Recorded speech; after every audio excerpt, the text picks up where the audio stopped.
Assalamu alaikum and welcome back to another interesting show entitled Matters of Faith. Once again, we're joined with our most esteemed and humbled guest, Sheikh Ali Ma'ash. Assalamu alaikum wa rahmatullahi wa barakatuh. Sheikh, now we've had a very interesting discussion. Now we've reached the topic of Wilaya Takwiniya, which is a highly debatable subject with the Ahlul Sunnah. Even inside our own Shia school of thought, we have people who argue about this issue continuously. Before we get to it, you mentioned something about Ilm al-Ghayb and the fact that the Quran proves that Allah subhanahu wa ta'ala can give these powers to an individual, such as in the case of Isa ibn Maryam alayhi salam. There's a verse of Quran though that I want to mention. Forgive me, I don't remember the exact reference, but it says that when they ask you, O Prophet, about the Day of Judgment, who are you to answer as if you know when the Day of Judgment is? Now, forgive me if I'm wrong. Does that mean when Allah subhanahu wa ta'ala gives an individual the power of the unseen, is it unlimited power of the unseen, or is it just specific in certain cases in which He requires that information? inshallah. أعوذ بالله السميع العليم من الشيطان الرجيم. بسم الله الرحمن الرحيم. الحمد لله رب العالمين وصلى الله على محمد وآله الطيبين الطاهرين ولعنة الله على أعدائه أجمعين. With regard to your question, briefly, Allah subhanahu wa ta'ala, as I've said, He gives to, based on His creation, the knowledge that is required by the creation. And as I've mentioned the hadith that say whatever you wish about us, about our status, but don't exceed the limit of divinity with regard to us. But however, there is a specific knowledge which is regard to Allah subhanahu wa ta'ala, the essence of Allah. Nobody knows this knowledge except Allah subhanahu wa ta'ala.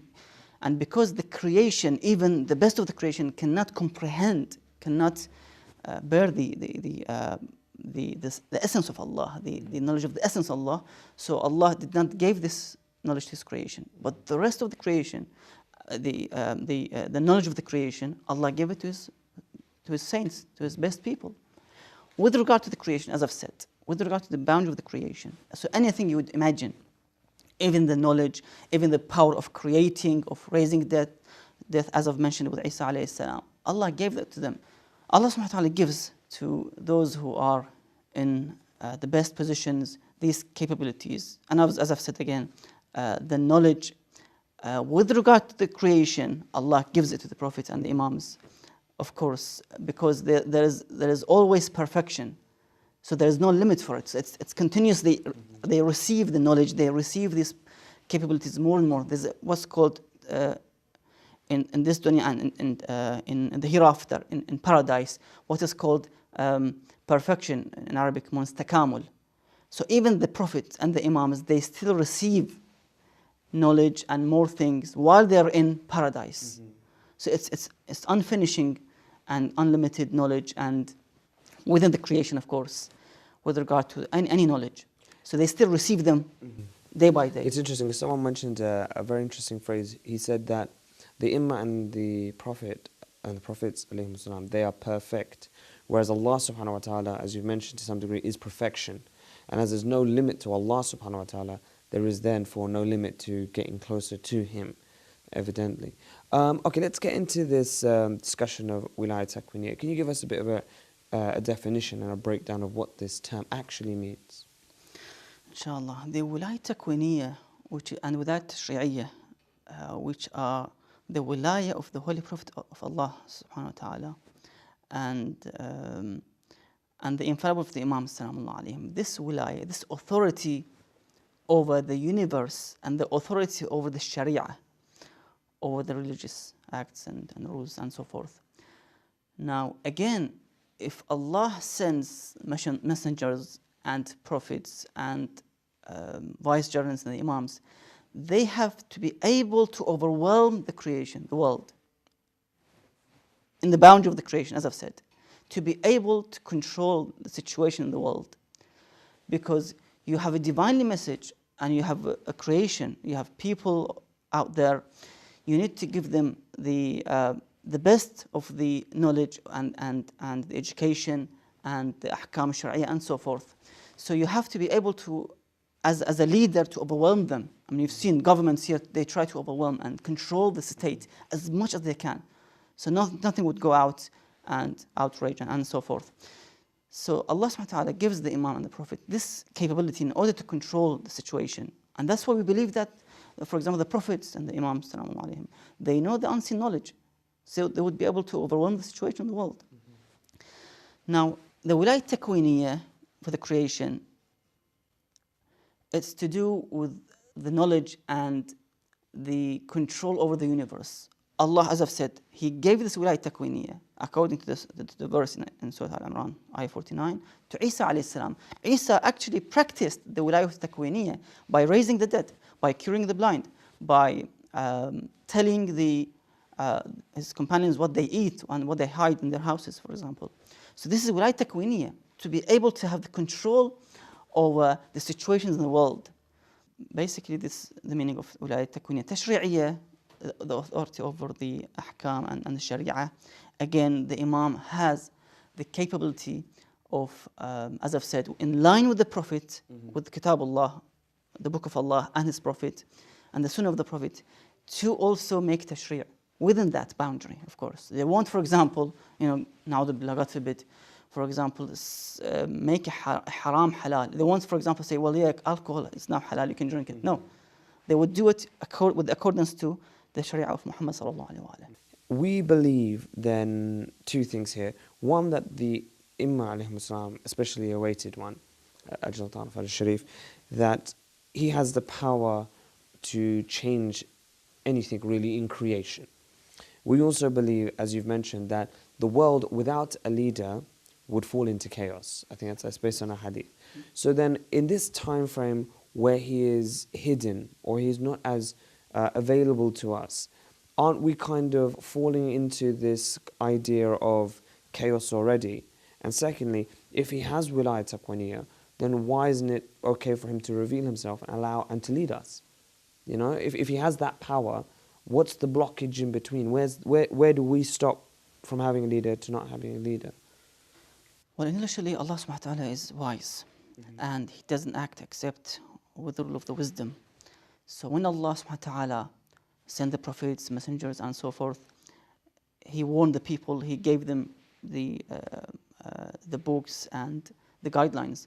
However, Allah won't basically take actions and punish the people because they committed such and such acts. For example, it's been how many years? 14th century since the Prophet sallallahu alaihi wasallam. And we had all these bloodsheds and miseries and oppressions and suppressions. But these are all Allah subhanahu wa ta'ala is wise, and He allows for the people to prove themselves. Yeah, for example, we have a statement that Allah gives, for example, the opportunity to all types of Muslim leaders and sects to rule. For example, we had the Umayyads, the Abbasi, the Ottomans. They all ruled, and they failed to provide a true Islamic state, a real Islamic state, which is with accordance to the Book of Allah and the Sunnah of His Prophet sallallahu alaihi wasallam and Ahlul-Bait salamun alayhim. So Allah, as I've said, created this world for imtihan, for test.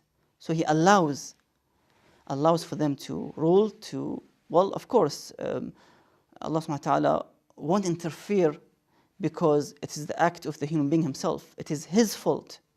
So the khair is from Allah, the good from Allah, and the bad and the evil is from the human being himself. But by all that means, Allah won't destroy, for example, send a massive earthquake or volcano and so forth, and destroys the whole earth.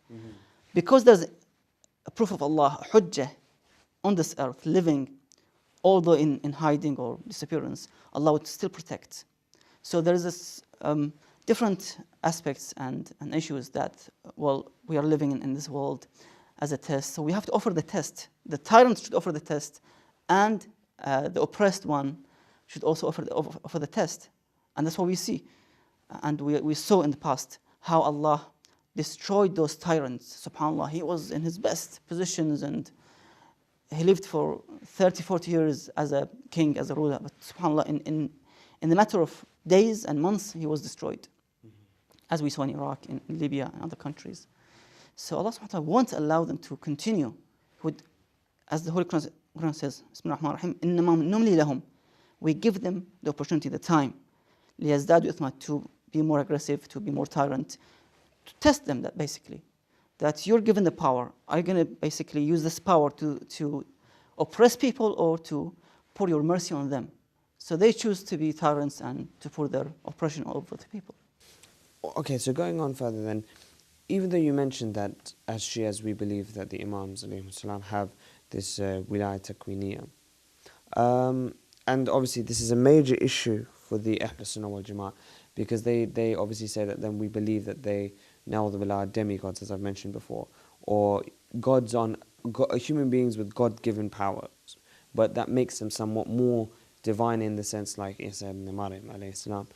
My question is, from Shia sources, because obviously that's the best way to kind of explain the situation, are there examples where the Imam alayhi salam may have used this power, for example, for their own gain, or are there examples clearly stating from the Imam alayhi salam that they only use this power when God himself had instructed them to do so?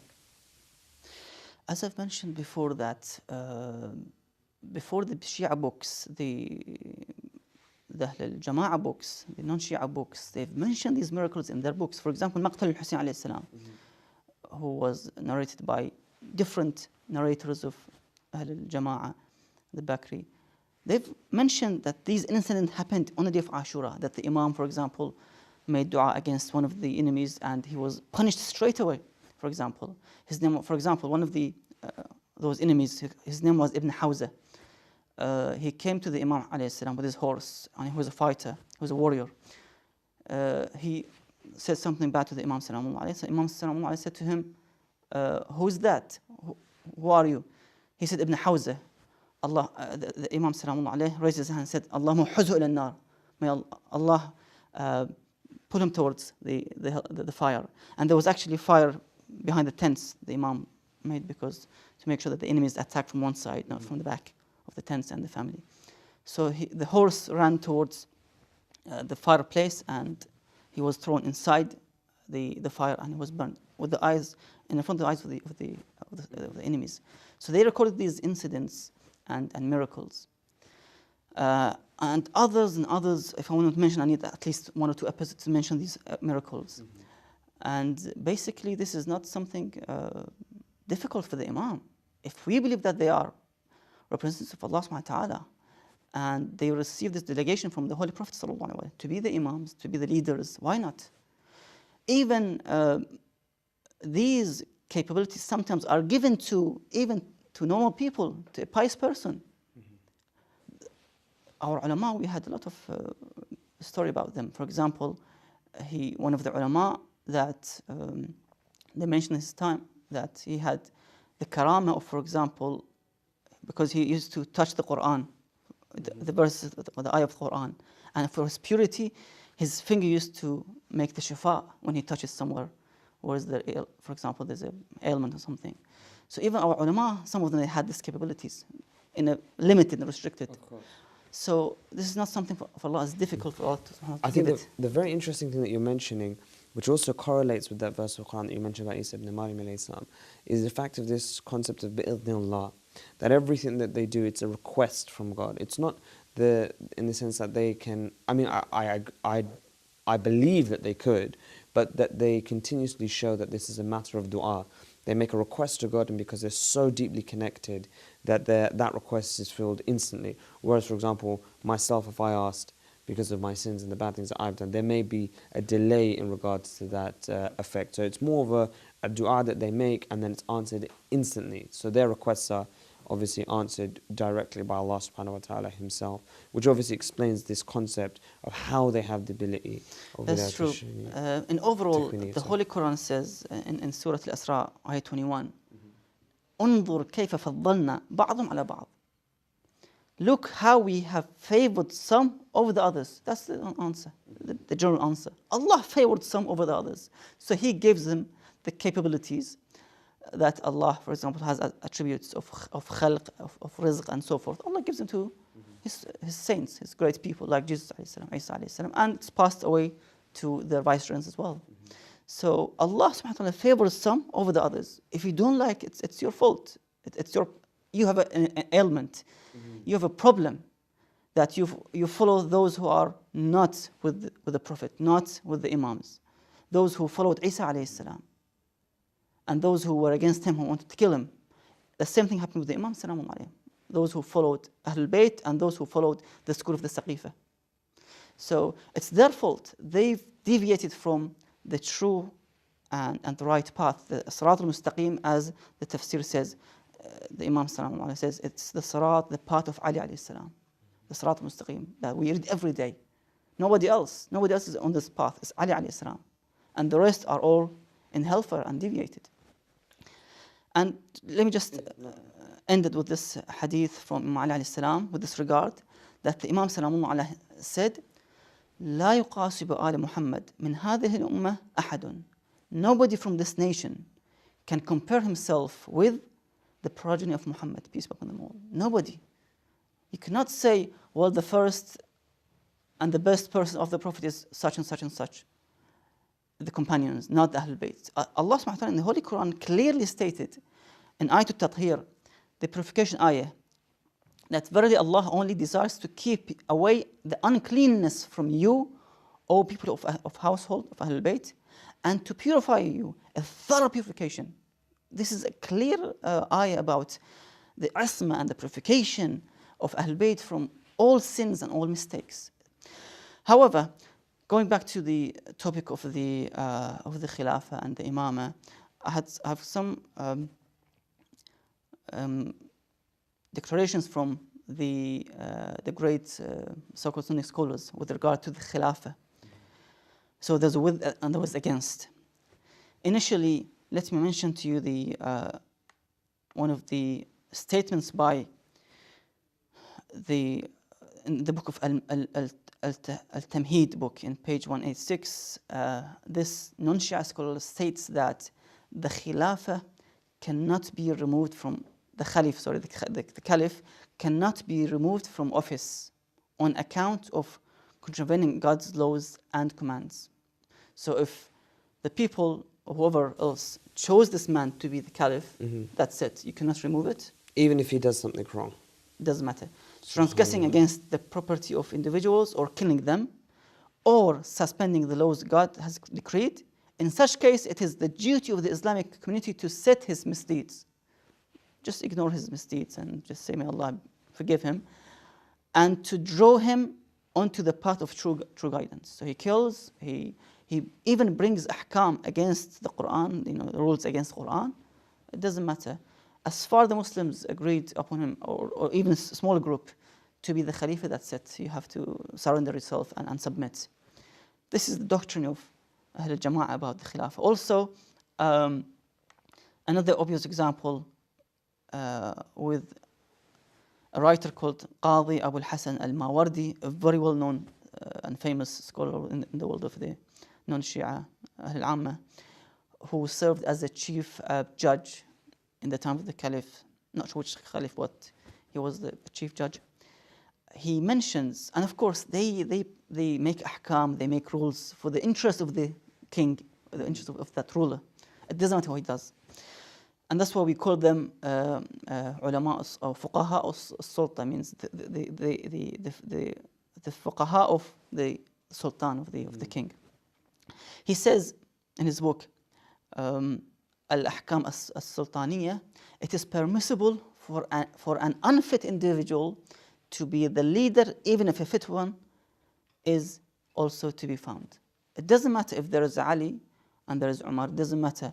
We stick with Umar, even if Ali is the most fit, it doesn't matter.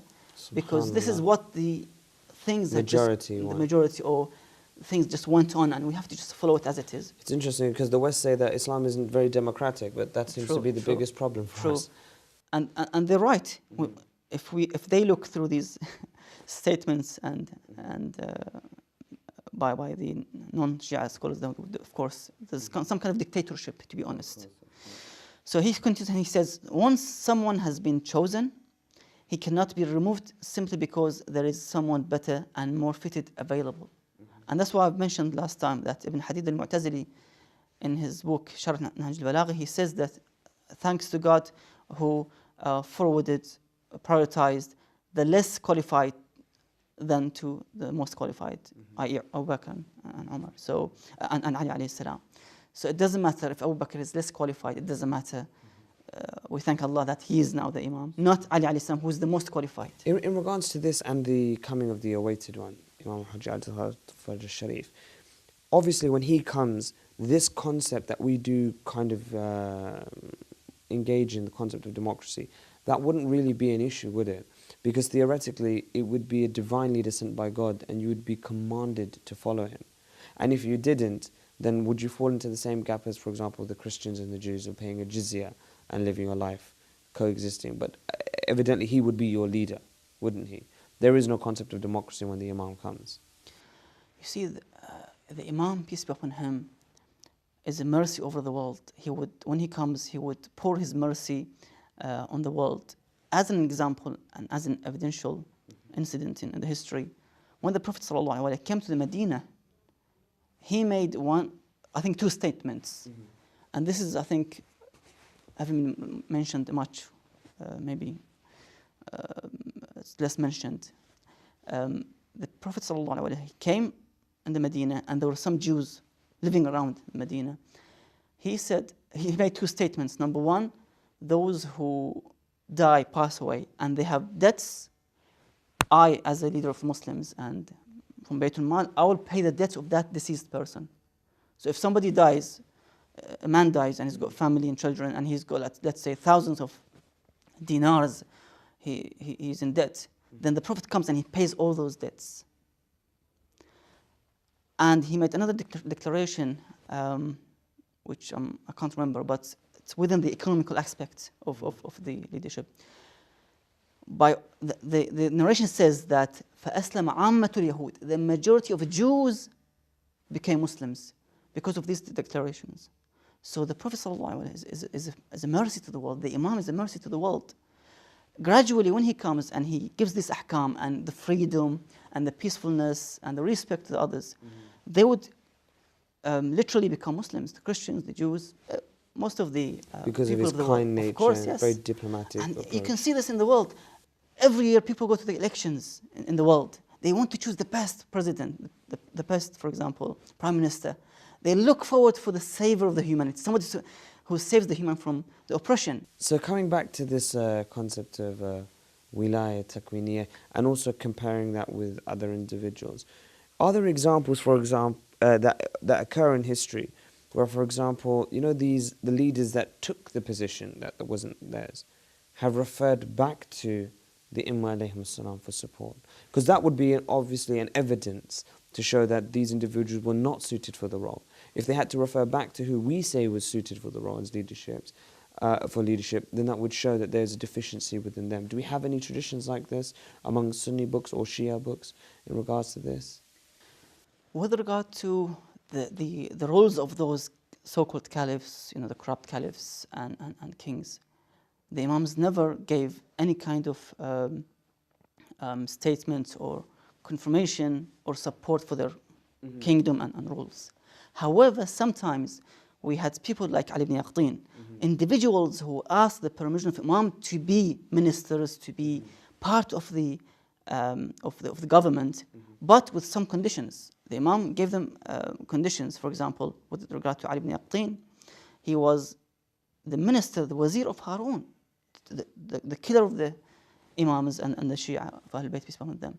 But the Imam gave him this permission with condition that he would support the Shia while being in the state, in the office, would support the Shia, the poor of the Shia, those who might be jailed unjustly and so forth. So he would secretly try to help the Shia in terms of financial, in terms of the political aspect when they are captured and so forth.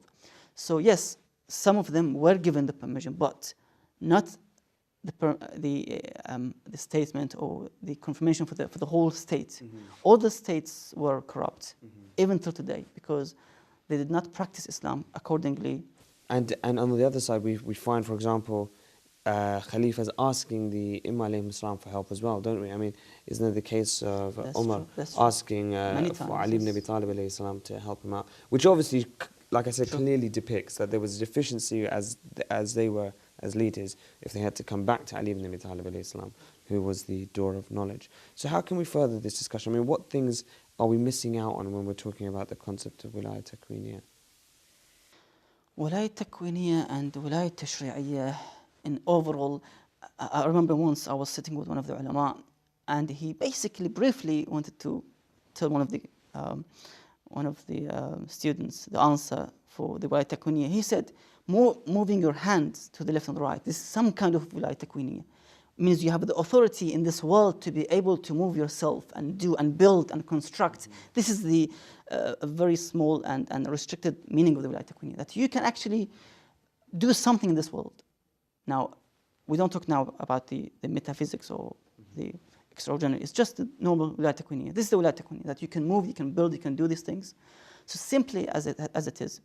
So it shouldn't be a worry from the other sides about the belief, complex. It's straightforward. You have the wilayah, you have the authority over yourself in this world to walk, to eat, sleep, to do such and such, to build, to construct, to go to the moon or to the Mars in future, for example. That's part of it. That's a small example of wilayah takwiniyah. Shukran jazilan, Sheikh. As always, you have been very, very educational in regards to teaching us about these type of concepts. And I hope you at home have also equally learnt as much as I have learnt today, inshallah. Join us again for future episodes. We'll be furthering our discussion in regards to the concept of leadership within Islam. Wassalamu alaikum wa rahmatullahi wa barakatuh.